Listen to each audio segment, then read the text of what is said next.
All right, so you sent this over about this Renholm Willerslev and his interesting, I guess you could say, views on the afterlife. Yeah. I got to ask, what prompted this deep dive? But I think what's so fascinating here is that Willerslev represents such a contradiction. Yeah. He's the director of the National Museum of Denmark, a place that's supposed to be rooted in, Yeah. scientific thought and discovery. Right. And yet here he is publicly embracing these concepts that, many would consider to be a bit out there. Okay, I'll bite. Yeah. What kind of out there concepts are we talking about? Well, Because I read here something about wanting to be buried with hunting gear yeah. and his gun. Yeah, that's definitely one element that tends to raise eyebrows. Yeah.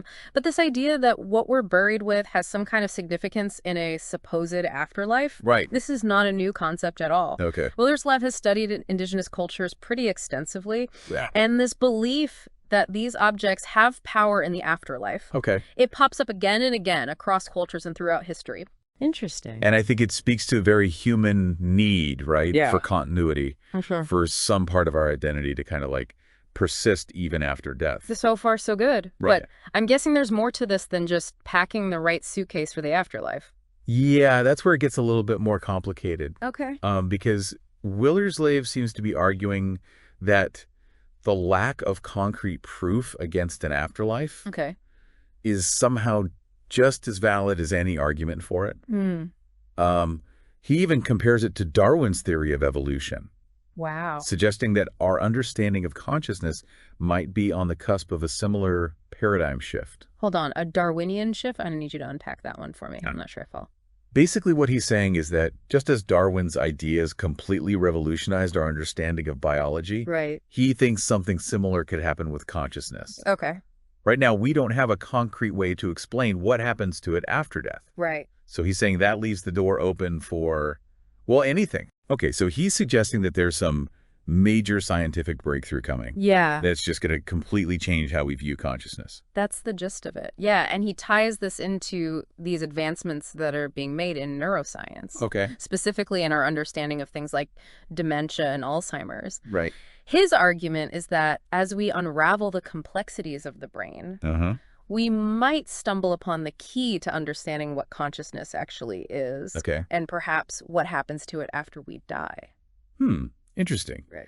The article also mentioned that nearly a quarter of Danes believe in an afterlife.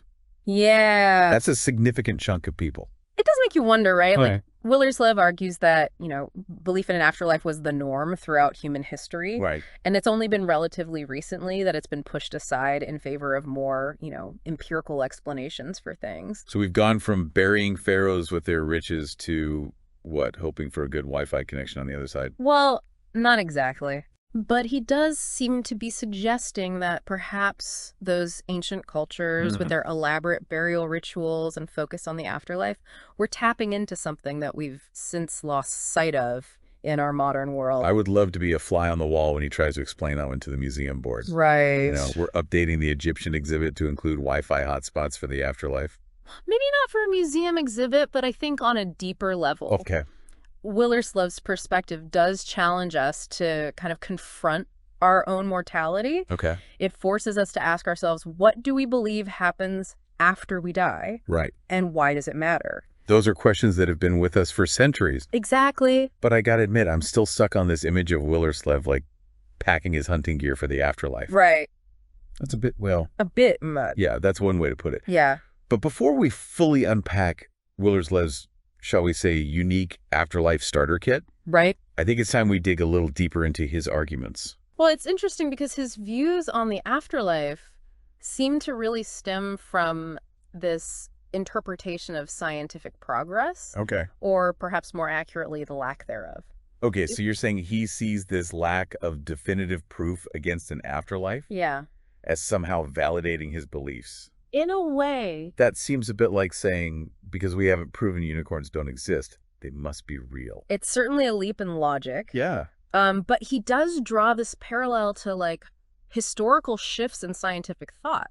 Okay. He uses Darwin as an example. Right. Pointing out that, the theory of evolution wasn't immediately accepted. Right. It challenged the prevailing worldview at the time. Okay. So he seems to be implying that, our understanding of consciousness might be at a similar turning point, Okay.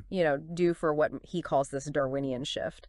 So instead of just accepting that we just don't have the tools to study consciousness after death, Right. he's created this whole narrative about imminent scientific revolutions. Well, yeah. I don't know about that. He does try to, like, ground his claims in the realm of neuroscience. Okay. Like, he points to these advancements being made in understanding conditions like dementia and Alzheimer's, Yeah. and suggesting that these studies might hold the key to unlocking the secrets of consciousness, That's and by valid. extension, the afterlife.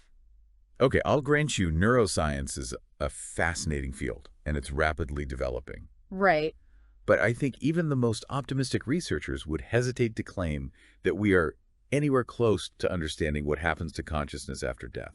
Yeah. It feels like he's cherry-picking data to fit his predetermined narrative. That's a valid point. Yeah.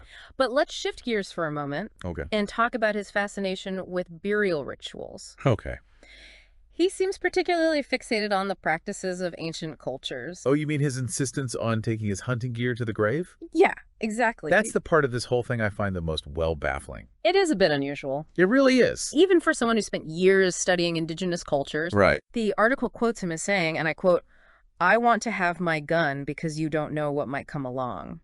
You know, for someone who runs a museum, you'd think that he'd be a bit more concerned about preserving artifacts for future generations. Right. Not taking them 6 feet under. Like, Yeah. come on. It is a bit ironic, Yeah. but I think it speaks to like a deeper issue at play here. Okay. This idea that the material world somehow intersects with the afterlife. Right. He's not alone in this belief, right? Right. Many cultures throughout history have placed great importance on burying the dead with specific objects, believing that they'll need them in the afterlife. I suppose so. But burying a pharaoh with his gold is one thing. Right. Burying a 21st century museum director with his hunting rifle is, well, a bit much, don't you think? It's certainly a choice, Yeah. but I'm curious, what do you think it says about his worldview? Okay. That he places so much importance on these material possessions, Yeah. even in death. Honestly, I don't know. It makes me wonder if he's truly thought through the implications of his beliefs. Yeah, Like, does he really believe that he's going to need a gun in the afterlife? right. Or is this more about, like, holding on to a sense of identity, of Right. control, Yeah. even in the face of the unknown? Those are interesting questions. Right. And they kind of lead us back to like the core of his argument. Okay. He seems to be suggesting that our current understanding of death, of the afterlife, is too narrow. Okay. It's too limited by our modern scientific worldview. I appreciate the attempt to find, like, a deeper meaning here, Sure.